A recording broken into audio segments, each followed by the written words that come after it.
Olá pessoal, professora Ana Carla de volta. Continuamos aqui com a nossa aula sobre os instrumentos específicos da política urbana. O tema de hoje são as operações urbanas consorciadas, artigo 32 a 34 do Estatuto das Cidades. O seu conceito a gente encontra lá no artigo 32, parágrafo 1º, que fala que são ações conjuntas entre setores público e privados. Quais são os requisitos para a implantação de operações urbanas consorciadas? Uma lei municipal específica que trate do tema, fundamento no plano diretor das cidades, uma área delimitada pela lei, a participação comunitária e a existência do investimento privado, a finalidade urbanística dessas operações consorciadas e a vinculação de contrapartidas para que elas sejam permitidas. Essas operações urbanas consorciadas, ela de forma oposta ao zoneamento, ela permite ao poder público recuperar para si a valorização que os bens imóveis adquiriram, né? Elevou-se ali o coeficiente de aproveitamento do solo, houve aumento do índice de aproveitamento oneroso, houve uma contrapartida a ser paga pelo proprietário ao poder público. Aí a gente está diante de uma possibilidade de implantação de operações urbanas consorciadas. Ele é um plano para uma área específica, a área tem que estar bem delimitada, para a preservação ou renovação dessa área. Os proprietários dos imóveis abrangidos em toda essa operação urbana, se eles tiverem interesse em participar dessa ação, eles podem solicitar ao poder público. E eles vão solicitar o quê? Potencial de construção excedente aos limites estabelecidos no zoneamento e pode ser outorgado pela prefeitura mediante pagamento de contrapartida financeira. Essa contrapartida financeira, ela não precisa ser exatamente em dinheiro. Ela pode ser em obras, pode ser em moeda corrente. A gente já falou sobre isso. Um outro tipo de instrumento específico da política urbana é o da transferência do direito de construir. Está lá no artigo 35 do Estatuto das Cidades. Qual que é o objetivo? Vender, alienar o coeficiente de determinado imóvel para se incorporar a outro imóvel. Você vende a possibilidade de construção no seu bem para que outro imóvel que tenha lá o seu coeficiente possa ter esse coeficiente ampliado. Ele é diferente do solo criado. No solo criado, existe uma outorga do poder público mediante uma contrapartida para você construir acima daquele coeficiente único, né? Que é o coeficiente 1. Quando a gente está falando da transferência de direito de construir, a gente está falando numa relação entre dois proprietários privados. Existe também, dentro desses instrumentos específicos da política urbana, o estudo de impacto de vizinhança. Está lá nos artigos 36 a 38 do Estatuto das Cidades. Né? É necessário que haja uma lei municipal também que regulamente isso. É importante que nessa lei seja estabelecido quais são os requisitos para o licenciamento urbanístico de grandes empreendimentos, exatamente vendo o seu impacto ambiental. A gente já falou disso ali em algumas situações onde o município pode permitir a construção vertical de prédios. É necessário que haja audiências públicas, semelhante ao que há nos estudos de impacto ambiental, né? E ele gera essa obrigação da realização dos estudos de impacto de vizinhança. É bom deixar claro que o estudo de impacto ambiental, ele continua sendo obrigatório, né? Que o estudo de impacto de vizinhança, ele não substitui a necessidade do de impacto ambiental. A diferença é que agora os dois precisariam ser realizados. Encerrando esse ciclo aqui de alguns instrumentos da política urbana, vamos falar um pouco sobre planejamento municipal. Planejamento é a base de toda ação do gestor público. Como é que se planeja no município? O planejamento municipal, ele se dá de diversas formas.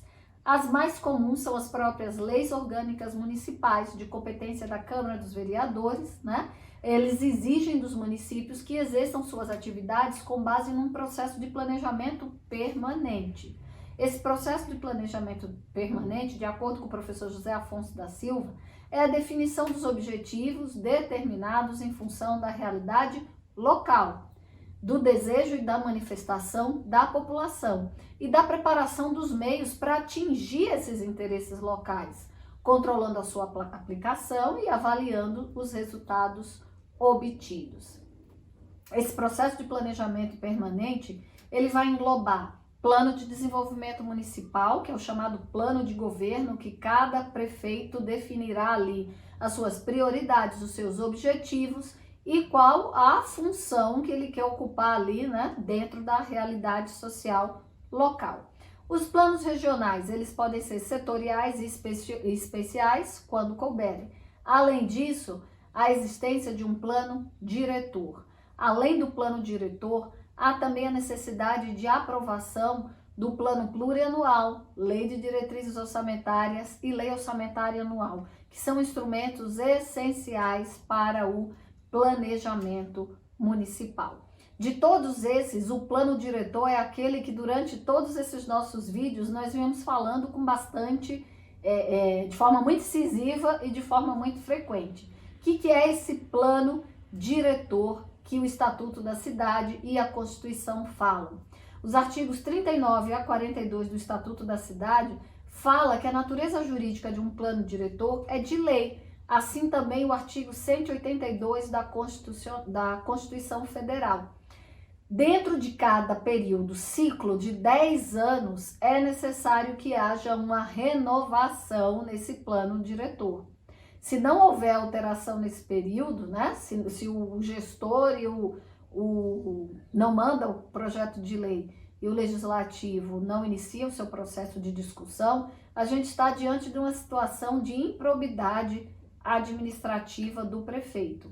Esse plano diretor é o plano geral e global que tem a função de sistematizar o desenvolvimento físico, econômico, social do território do município. Ele visa o bem-estar da comunidade local. Como objetivo geral, um plano diretor requer instrumentalizar uma estratégia de mudança para obter melhoria na qualidade de vida da comunidade local. É diagnosticar onde estamos, onde queremos estar, né, num determinado período de tempo e quais são os instrumentos que eu vou utilizar para isso. Há também objetivos específicos do plano diretor. A urbanização de um bairro, o alargamento de uma via, a construção de vias expressas, intensificação de industrialização de uma área, construção de casas populares, zoneamento, arruamento, tudo isso faz parte do raio-x de um plano diretor. O seu objetivo principal é determinar a função social da propriedade. Lembra que no início dos nossos vídeos eu falava que a Constituição protege a propriedade privada desde que ela cumpra a sua função social e que essa função social pela Constituição tem de estar espelhada no plano diretor?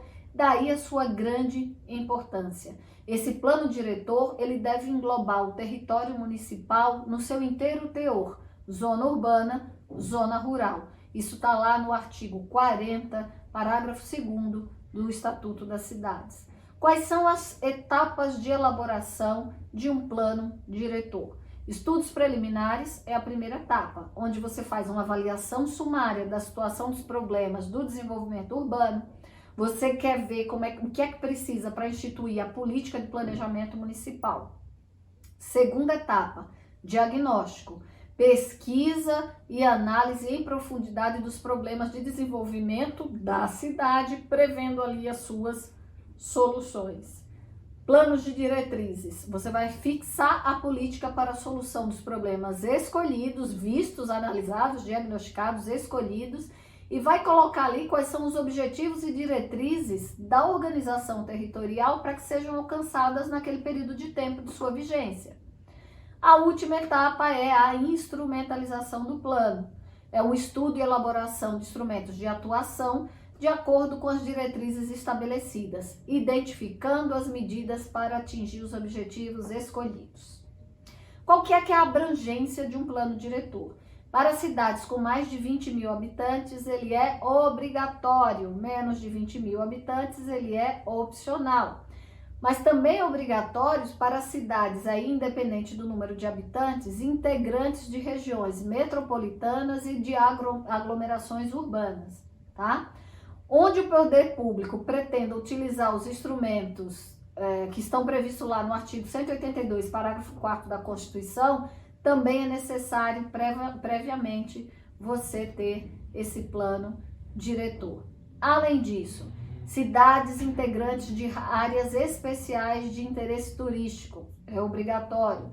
Cidades inseridas na área de influência de empreendimentos ou atividades com significativo impacto ambiental de âmbito regional ou nacional, também é obrigatório para estas.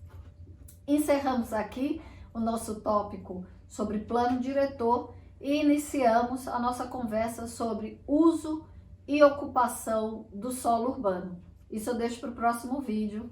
Até lá!